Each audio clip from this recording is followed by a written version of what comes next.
ಕಟ್ಕೊಡ್ತೀಯಾ? ಒಂದೇ ನಿಮಿಷ ಇರು ಚಿನ್ನ, ಡಬ್ಬಿ ಕಟ್ಟಿ ಬರ್ತೀನಿ. ನಿಮ್ಮಮ್ಮ ಡಬ್ಬಿ ಕಟ್ಲಿ, ನಾನು ನಿನಗೆ ಟೈ ಕಟ್ಕೊಡ್ತೀನಿ. ಹಾ.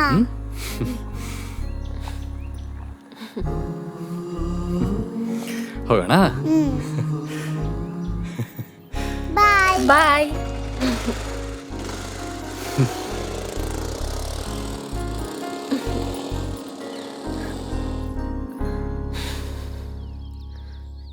ಸುಖ ಸಂಸಾರ ಒಮ್ಮೆ ಹೇಗಿರುತ್ತೆ ಅಂತ ನೆನ್ಸ್ಕೊಂಡ್ರೇನೆ ಕಣ್ಣರಳುತ್ತಲ್ವಾ?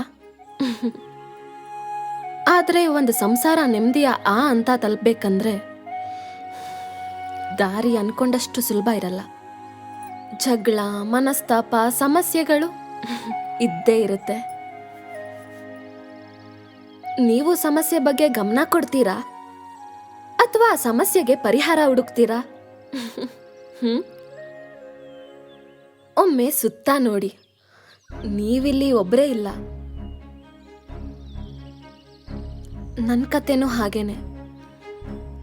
ನನ್ನ ಕಂದಮ್ಮ ಹುಟ್ಟಿದ ಮೇಲೆ ನನ್ನ ಬದುಕೇ ಬದಲಾಯಿತು.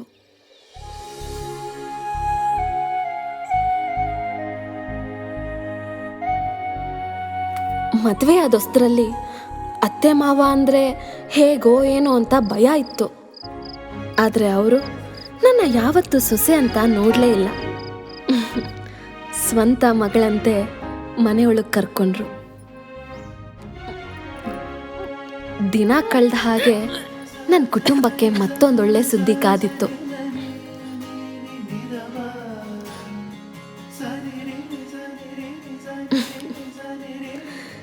ನನ್ನ ಮೊದಲನೇ ಮಗು 9 ತಿಂಗಳು ನನ್ನ ಮನೆಯವರು ಚೆನ್ನಾಗಿ ನೋಡಿಕೊಂಡ್ರು. ಹೆರಿಗೆ ಟೈಮ್ನಲ್ಲಿ ಮಗು ದಪ್ಪ ಇದೆ, ಸಿಸರಿಯನ್ ಮಾಡಬೇಕು ಅಂತ ಹೇಳಿದ್ರು. ಮನೆಯವ್ರಿಗೆಲ್ಲ ಗಾಬರಿ, ನನಗೂ ತುಂಬ ಭಯ. ದೇವ್ರ ದೊಡ್ಡವನು, ಏನೂ ತೊಂದರೆ ಆಗಲಿಲ್ಲ. ನನ್ನ ಕಂದಮ್ಮ ಹುಟ್ಟಿದ ಸುದ್ದಿ ಕೇಳಿ ಎಲ್ಲರೂ ತುಂಬ ಖುಷಿಪಟ್ರು. ಸಮಯ ಕಳೆದಂತೆ ಒಂಥರ ನಿಗೂಢ ಪರಿಸ್ಥಿತಿಗಳು ಶುರುವಾದವು. ನನ್ನ ಮಗುಗೆ ಹಾಲು ಕುಡ್ಸೋಕ್ಕೆ ಸಮಸ್ಯೆ ಶುರುವಾಯಿತು. ನನ್ನ ಮನಸ್ಸಿಗೆ ನೆಮ್ಮದಿ ತರ್ತಿದ್ದು ನನ್ನ ಕಂದಮ್ಮನ ನಗು ಕಿರಿಕಿರಿ ಆಗಕ್ಕೆ ಶುರುವಾಯಿತು. ಅಪ್ಪ ಅಮ್ಮನ ಕಾಳಜಿ ಹಿಂಸೆ ಅನ್ನಿಸ್ತಿತ್ತು. ಕೆಲವೊಂದ್ಸಲ ಆಲೋಚನೆಗಳು ರಾತ್ರಿಯಿಂದ ನನ್ನ ನಿದ್ದೆ ಕಿತ್ಕೊಂಡ್ರೆ, ಮತ್ತೊಂದ್ಸಲ ನಿದ್ರೆ ನನ್ನ ದಿನಗಳನ್ನ ಕಿತ್ಕೊಂಡ್ವು. ನನ್ನ ಪ್ರತಿದಿನದ ಕೆಲಸ ಈಗ ನನಗೆ ಒಂದು ಸವಾಲಾಗಿರ್ತಿತ್ತು. ಇದ್ದಕ್ಕಿದ್ದ ಹಾಗೆ ಮಳೆ ಬರೋ ಥರ ಅಳು ಬರೋದು. ಕಣ್ಣೀರಿಗೆ ಕಾರಣಗಳೇ ಲೆಕ್ಕಕ್ಕಿರಲಿಲ್ಲ. ಒಂದೊಂದ್ಸಲ ಆತಂಕ ಜಾಸ್ತಿ ಆದಾಗ ದುಃಖದಲ್ಲೇ ನಡೀತಿದ್ದ ಜೀವನನ ನಿಲ್ಲಿಸ್ಬೇಕು ಅನ್ಸೋದು.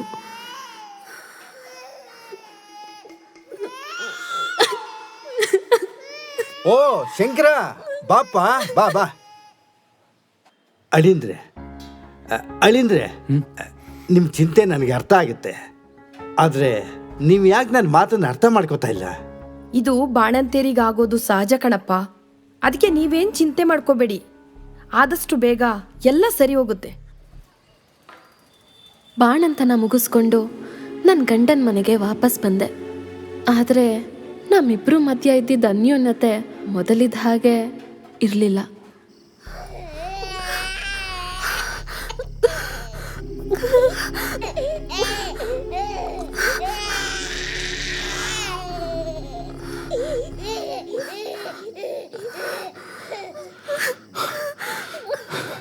ಪಲ್ಲವಿ, ಏನ್ ಮಾಡ್ತಿದ್ಯಾ ನೀನು?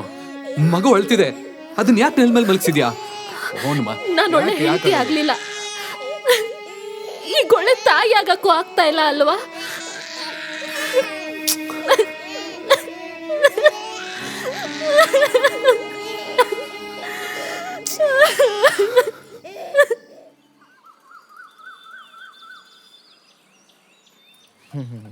ಅಲ್ಲ, ನಮ್ಮ ಪಲ್ಲವಿಗೆ ದೆವ್ವ ಮೆಟ್ಕೊಂಡಿದ್ದ ಹೆಂಗೆ? ನನ್ಗನ್ಸುತ್ತೆ ಯಾರಾದ್ರೂ ಮಾಟ ಮಂತ್ರ ಮಾಡಿರ್ಬೇಕು ಅಂತ. ಹಂಗೇನಾಗಿರಕ್ಕಿಲ್ಲ. ನಮ್ಮ ಅಕ್ಕನ ಮಗಳಿಗೂ ಹಿಂಗೆ ಸನ್ಯಾದಂಗ ಆಗ್ಬಿಟ್ಟು ದೇವಸ್ಥಾನಕ್ಕೆ ಕರ್ಕೊಂಡೋಗಿ ಪೂಜೆ ಮಾಡಿಸಿ ತಾಯ್ತ ಕಟ್ಸಿದ್ವಿ. ಅಲ್ಲ ಸಾಲ ಸೋಲ ಮಾಡಿ ಮಗಂಗೇನೋ ಮದ್ವೆ ಮಾಡ್ಬಿಟ್ರಿ. ಹೀಗೆ ನೋಡಿದ್ರೆ ಸೊಸೆಗೆ ಹಿಂಗಾಗೈತೆ.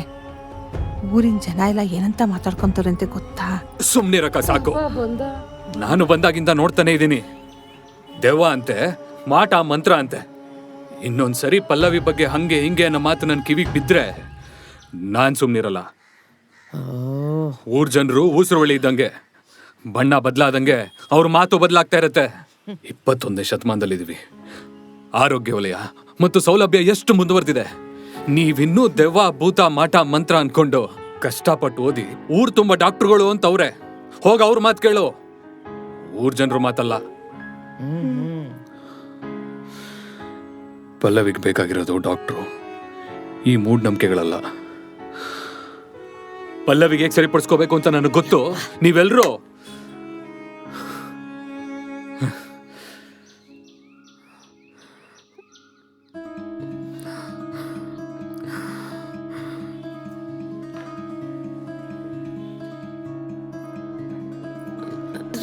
ನಮಸ್ಕಾರ ಡಾಕ್ಟರ್.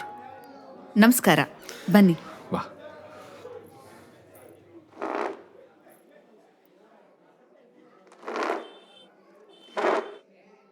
ಹೇಳಿ, ಏನ್ ವಿಚಾರ?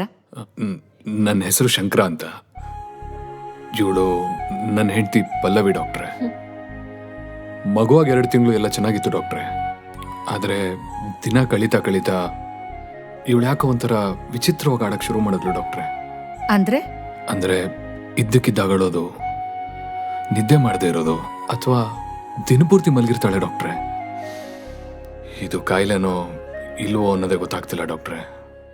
ಹೇಳಿಮ್ಮ, ನಿಮ್ಗೇನಾಗ್ತಿದೆ? ಚೆನ್ನಾಗೇ ಇದ್ದೆ. ಇದ್ದಕ್ಕಿದ್ದಂತೆ ಒಂಥರ ಬೇಸರ ಶುರುವಾಯ್ತು. ಮೊದಲು ಯಾವ ಕೆಲಸ ಎಲ್ಲ ತುಂಬಾ ಇಷ್ಟಪಟ್ಟು ಮಾಡ್ತಾ ಇದ್ನೋ ಅದೇ ಕೆಲಸ ಈಗ ಮಾಡಿದ್ರೆ ಒಂಥರ ಹಿಂಸೆ ಅನ್ಸುತ್ತೆ. ಮಗು ಜೊತೆ ಆಟ ಆಡಕ್ಕೂ ಮನ್ಸಿಲ್ಲ, ಯಾರ ಜೊತೆ ಮಾತಾಡಕ್ಕೂ ಆಸಕ್ತಿ ಇಲ್ಲ. ಒಬ್ಬಳೇ ಇರೋಣ ಅನ್ಸುತ್ತೆ. ತುಂಬಾನೇ ಕಳ್ದೋಗಿರ್ತೀನಿ. ನಿಮ್ಗೆ ಹೆರಿಗೆ ಟೈಮಲ್ಲಿ ಏನಾದ್ರೂ ಸಮಸ್ಯೆ ಆಗಿತ್ತಾ? ನಾರ್ಮಲ್ ಡೆಲಿವರಿ ಆಗುತ್ತೆ ಅಂತ ಹೇಳಿ ಕೊನೆ ಟೈಮಲ್ಲಿ ಮಗು ಸ್ವಲ್ಪ ದಪ್ಪ ಇದೆ, ಸಿಸರಿನ್ ಮಾಡಬೇಕು ಅಂತ ಹೇಳಿದ್ರು ಡಾಕ್ಟ್ರೆ. ಈ ವಿಚಾರನ ಇವಳು ಸ್ವಲ್ಪ ಮನ್ಸಿಗೆ ತಗೊಂಡಿದ್ಲು. ಮತ್ತೆ ಮಗು ಆದಮೇಲೆ ಹಾಲು ಕುಡ್ಸಕ್ಕೂ ಸಮಸ್ಯೆ ಶುರು ಆಯ್ತು ಡಾಕ್ಟ್ರೆ. ಆಗಿರಬಹುದು. ಕೆಲವರು ಈ ರೀತಿ ವಿಷಯನ ಹೇಳ್ಕೊಳ್ಳೋದಕ್ಕೆ ಹಿಂಜರಿಕೆ ಪಡ್ತಾರೆ. ಆದ್ರೆ ಏನನ್ನೂ ಹೇಳ್ಕೊಳ್ದೆ ಹೋದ್ರೆ ಸಮಸ್ಯೆ ಏನು ಅಂತ ನಮಗ್ ಗೊತ್ತಾಗೋದಾದ್ರೂ ಹೇಗೆ? ನೀವು ಸರಿಯಾದ ಸಮಯಕ್ಕೆ ಕರ್ಕೊಂಡು ಬಂದಿದ್ದೀರಾ. ಹಾಗಿದ್ರೆ ಇದು ಕಾಯಿಲೆನ ಡಾಕ್ಟ್ರೆ? ಇದಕ್ಕೆ ಚಿಕಿತ್ಸೆ ಇಲ್ವಾ? ನೀವು ಗಾಬರಿ ಪಟ್ಕೊಳ್ಳೋ ಅವಶ್ಯಕತೆನೇ ಇಲ್ಲ. ಇದಕ್ಕೆ ಚಿಕಿತ್ಸೆ ಇದೆ. 10ರಲ್ಲಿ 2 ತಾಯಂದ್ರಲ್ಲಿ ಈ ರೀತಿ ಕಂಡುಬರಬಹುದು. ಇದೊಂದು ಮಾನಸಿಕ ಆರೋಗ್ಯ ಸಮಸ್ಯೆ. ಇದನ್ನ ನಾವು ಪೋಸ್ಟ್ಪಾರ್ಟಮ್ ಡಿಪ್ರೆಷನ್ ಅಂತ ಹೇಳ್ತೀವಿ. ಅಂದ್ರೆ ಪ್ರಸವ ನಂತರದ ಖಿನ್ನತೆ ಅಂತ. ಹೆರಿಗೆ ಆದ 2 ತಿಂಗಳ ನಂತರ ಕೆಲವು ತಾಯಂದ್ರಲ್ಲಿ ಈ ರೀತಿ ಆಗೋದು ಸಹಜ. ಇದು ಅನೇಕ ಕಾರಣಗಳಿಂದ ಆಗಬಹುದು. ಉದಾಹರಣೆಗೆ, ಕುಟುಂಬದಲ್ಲಿ ಸಾಮಾಜಿಕ ಬೆಂಬಲದ ಕೊರತೆ ಇದ್ರೆ, ಗರ್ಭಿಣಿ ಸಮಯದಲ್ಲಿ ಆಗುವಂತಹ ಹಾರ್ಮೋನ್ ವ್ಯತ್ಯಾಸದಿಂದ, ಹೆರಿಗೆ ಸಮಯದಲ್ಲಿ ಯಾವುದಾದರೂ ತೊಂದರೆ ಆಗಿದ್ರೆ, ಹೆರಿಗೆಗೂ ಮುನ್ನ ಮಾನಸಿಕ ಆರೋಗ್ಯ ಸಮಸ್ಯೆ ಇದ್ರೆ, ಮಗುವಿನಿಂದ ಹೆಚ್ಚಿನ ಒತ್ತಡ ಆಗಿದ್ರೆ, ಅಥವಾ ಯಾವುದೇ ಕಾರಣವಿಲ್ಲದೆ ಬರಬಹುದು. ಹೆದರ್ಕೋಬೇಡಿ, ಆದಷ್ಟು ಬೇಗ ಇವ್ರು ಸರಿ ಹೋಗ್ತಾರೆ. ನಿಮ್ಮ ಮತ್ತೆ ನಿಮ್ಮ ಮನೆಯವರ ಪ್ರೀತಿ, ಆರೈಕೆ, ಸಹಕಾರ ನಮ್ಮ ಚಿಕಿತ್ಸೆನಲ್ಲಿ ಪ್ರಮುಖ ಪಾತ್ರ ವಹಿಸತ್ತೆ. ಎಲ್ಲಾನು ಕೂಡ ಹಿಂದಿನ ರೀತಿನೇ ಸರಿ ಹೋಗತ್ತೆ. ನಿಮ್ ಹೆಂಡತಿ ನಿಮ್ ಜೊತೆ ಖುಷಿಯಾಗಿ ನಗ್ನಗ್ತಾ ಇರ್ತಾರೆ.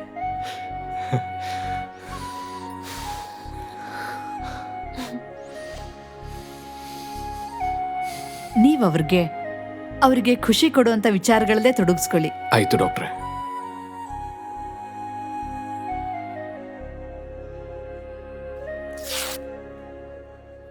ಪ್ರತಿದಿನ ತಪ್ಪದೆ ಈ ಮಾತ್ರೆ ಕೊಡಿ. ಇದರಿಂದ ಮಗುಗೆ ಯಾವ ಸಮಸ್ಯೆನೂ ಇಲ್ಲ. ಸರಿ ಡಾಕ್ಟ್ರೆ, ನಾವೇನ್ ಬರ್ತೀವಿ. ನಗ್ನಗ್ತಾ ಹೋಗಿ ಬನ್ನಿ. ಡಾಕ್ಟರ್ ಹತ್ರ ಹೋದ್ಮೇಲೆ ಏನೋ ಒಂಥರ ನೆಮ್ಮದಿ. ನಾನು ಮತ್ತೆ ಸರಿ ಹೋಗ್ತೀನಿ ಅನ್ನೋ ನಂಬಿಕೆ.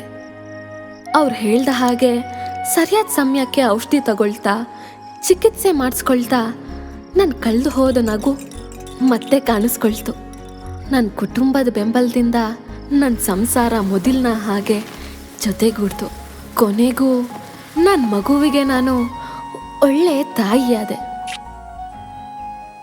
ಸುಖ ಸಂಸಾರ ಹೇಗಿರುತ್ತೆ ಅಂತ ಯೋಚನೆ ಮಾಡಿದ್ರೇನೆ ಕಣ್ಣು ಅರಳುತ್ತಲ್ವಾ?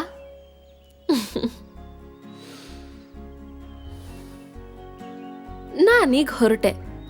ನಮ್ಮೂರಲ್ಲೊಬ್ಳು ಬಾಣಂತಿಗೆ ಪೋಸ್ಟ್ ಪಾರ್ಟಮ್ ಡಿಪ್ರೆಷನ್ ಆಗಿದ್ಯಂತೆ. ನಾನು ಹೇಳಕ್ ಹೊರಟಿದ್ದೀನಿ, ಈಗಾಗದ್ ಕೆಲವು ತಾಯಂದ್ರಲ್ಲಿ ಸಹಜ ಅಂತ. ನಾನು ಹೇಳಕ್ ಹೊರಟಿದ್ದೀನಿ, ನೀನೊಬ್ಳೆ ಅಲ್ಲ ಅಂತ. ನಾನು ಹೇಳಕ್ ಹೊರಟಿದ್ದೀನಿ, ನಿನಗ್ಯಾವುದೇ ಭೂತ ಪ್ರೇತ ಮಾಟ ಮಂತ್ರ ಏನು ತಟ್ಟಿಲ್ಲ ಅಂತ. ನಾನು ಹೇಳಕ್ ಹೊರಟಿದ್ದೀನಿ, ನನ್ನ ಹಾಗೆ ನೀನು ಬೇಗ ಸರಿ ಹೋಗ್ತೀಯಾ ಅಂತ. ನಾನಿನ್ ಬರ್ತೀನಿ. ನಮಸ್ಕಾರ. ಹೆರಿಗೆಯ ನಂತರ ಬರ್ತಕ್ಕಂಥ ಖಿನ್ನತೆನ ಪ್ರಸವ ನಂತರ ಖಿನ್ನತೆ ಅಂತ ಹೇಳ್ತಾರೆ, ಪೋಸ್ಟ್ಪಾರ್ಟಮ್ ಡಿಪ್ರೆಷನ್. ಈ ಒಂದು ಕಾಯಿಲೆ ಸಾಮಾನ್ಯವಾಗಿ 10-15% ಮಹಿಳೆಯರಲ್ಲಿ ನಮ್ಮ ದೇಶದಲ್ಲಿ ಕಾಣಿಸ್ಕೊಳ್ಳುತ್ತೆ. ಈ ಕಾಯಿಲೆಗೆ ಚಿಕಿತ್ಸೆ ಏನೇನಿದೆ ಅಂತಂದರೆ, ಕೌನ್ಸಿಲಿಂಗ್ ಒಂದು ಆಪ್ಷನ್. ಅದ್ರ ಜೊತೆಗೆ ತೀವ್ರವಾದಾಗ ಔಷಧಿಗಳು ಇದೆ. ಈ ಔಷಧಿಗಳನ್ನ ನೀವು ಹಾಲು ಕುಡಿಸ್ತಾ ಇದ್ದಾಗಲೂ ತಗೊಳ್ಬಹುದು. ಆ ಥರ ಔಷಧಿಗಳು ಈಗ ಇದೆ. ಸೊ ಇದಕ್ಕೆ ಈ ಟ್ರೀಟ್ಮೆಂಟ್ ತೊಗೊಂಡಾಗ ಸುಮಾರು ಮಹಿಳೆಯರು ಗುಣ ಆಗ್ತಾರೆ. ಆದ್ದರಿಂದ ಇದನ್ನು ನಾವು ತಕ್ಷಣವೇ ಕಂಡುಹಿಡಿದು ಅದಕ್ಕೆ ಟ್ರೀಟ್ಮೆಂಟ್ ಪಡೆಯೋದು ತುಂಬ ಇಂಪಾರ್ಟೆಂಟ್. ಅದ್ರ ಜೊತೆಗೆ ನಮ್ಮ ಒಂದು ಕಮ್ಯುನಿಟಿ ಅಂದರೆ ಸಮುದಾಯದಲ್ಲಿ ಇದ್ರ ಬಗ್ಗೆ ಒಂದು ಅವೇರ್ನೆಸ್ ಇರೋದು ತುಂಬ ಮುಖ್ಯ. ಪ್ರಸವ ನಂತರದ ಖಿನ್ನತೆ ಬಗ್ಗೆ ಸಮಾಜದಲ್ಲಿ ಸಮುದಾಯದಲ್ಲಿ ತುಂಬ ಅಪನಂಬಿಕೆಗಳಿದೆ. ಅದನ್ನು ನಾವು ಸರಿಪಡಿಸಬೇಕು ಅಂತಂದರೆ ಅದ್ರ ಬಗ್ಗೆ ಶಿಕ್ಷಣ ತುಂಬ ಅಗತ್ಯ, ಸಮುದಾಯದಲ್ಲಿ ಶಿಕ್ಷಣ. ಅದಲ್ಲದೆ ಈ ಕಾಯಿಲೆಯಿಂದ ಚೇತರಿಸ್ಕೊಂಡವ್ರ ಬಗ್ಗೆ ಕೂಡ ನಾವು ಮಾತಾಡೋದು ತುಂಬ ಮುಖ್ಯ. ತಾಯಂದಿರಿಗೆ ತಮ್ಮ ಮನಸ್ಸಿನಲ್ಲಿ ಆಗ್ತಕ್ಕಂಥ ಕಷ್ಟಗಳು ಅಥವಾ ಭಾವನೆಗಳನ್ನು ಹಂಚಿಕೊಳ್ಳಿಕ್ಕೆ ಒಂದು ಸುರಕ್ಷಿತ ಮತ್ತು ಆರೋಗ್ಯಕರ ಒಂದು ಫೆಸಿಲಿಟಿ ಕೊಡೋದು ತುಂಬ ಮುಖ್ಯ. ಆ ದಿಕ್ಕಿನಲ್ಲಿ ಇದು ಒಂದು ನಮ್ಮ ಸಣ್ಣ ಪ್ರಯತ್ನ. ಪ್ರಸವ ನಂತರದ ಖಿನ್ನತೆಯನ್ನು ತಡೆಗಟ್ಟಲು ತಾಯಂದಿರು ಪಾಲಿಸಬೇಕಾದ ಅಂಶಗಳು: ದೈಹಿಕ ಚಟುವಟಿಕೆ, ಸಮತೋಲನದ ಆಹಾರ ಸೇವನೆ, ಒಳ್ಳೆಯ ನಿದ್ರೆ, ಮಗುವಿನ ನಿರ್ವಹಣೆಗೆ ಕುಟುಂಬದವರ ಸಹಕಾರ ಪಡೆಯುವುದು. ತಾಯಂದಿಯರಿಗೆ ಕುಟುಂಬದವರು ಒದಗಿಸಬಹುದಾದ ಬೆಂಬಲ ಮತ್ತು ಸಹಕಾರ. ಮಾಡಬೇಕಾದ ಅಂಶಗಳು: ಅವಳ ಅಗತ್ಯತೆಗಳ ಬಗ್ಗೆ ಕೇಳುವುದು. ಅವಳು ತನ್ನ ಆಲೋಚನೆಗಳನ್ನು ಮತ್ತು ಭಾವನೆಗಳನ್ನು ಹಂಚಿಕೊಳ್ಳಲು ಬಯಸಿದರೆ ಅದನ್ನು ಕೇಳುವುದು. ಅವರಿಗೆ ಖುಷಿ ಕೊಡುವಂತಹ ಚಟುವಟಿಕೆಗಳಲ್ಲಿ ತೊಡಗಿಸಿಕೊಳ್ಳುವುದು. ಪ್ರಸವ ನಂತರದ ಆರಂಭಿಕ ಹಂತದಲ್ಲಿ ತಾಯಂದಿರಲ್ಲಿ ಯಾವುದೇ ಬದಲಾವಣೆಗಳು ಅಥವಾ ತೊಂದರೆಗಳನ್ನು ಗುರುತಿಸುವುದು. ಅವಶ್ಯಕತೆ ಬಂದಾಗ ವೈದ್ಯರನ್ನು ಸಂಪರ್ಕಿಸುವುದು. ಮಾಡಬಾರದ ಅಂಶಗಳು: ಅವಳನ್ನು ಕಳಂಕಿತಳೆಂದು ದೂಷಿಸುವುದು ಮತ್ತು ತಿರಸ್ಕರಿಸುವುದು. ಪರಿಪೂರ್ಣ ತಾಯಾಗಬೇಕೆಂದು ಅವಳ ಮೇಲೆ ಒತ್ತಡವನ್ನು ಹೇರುವುದು. ದೇಹದ ಆರೋಗ್ಯ ಎಷ್ಟು ಮುಖ್ಯವೋ ಮಾನಸಿಕ ಆರೋಗ್ಯವೂ ಅಷ್ಟೇ ಮುಖ್ಯ.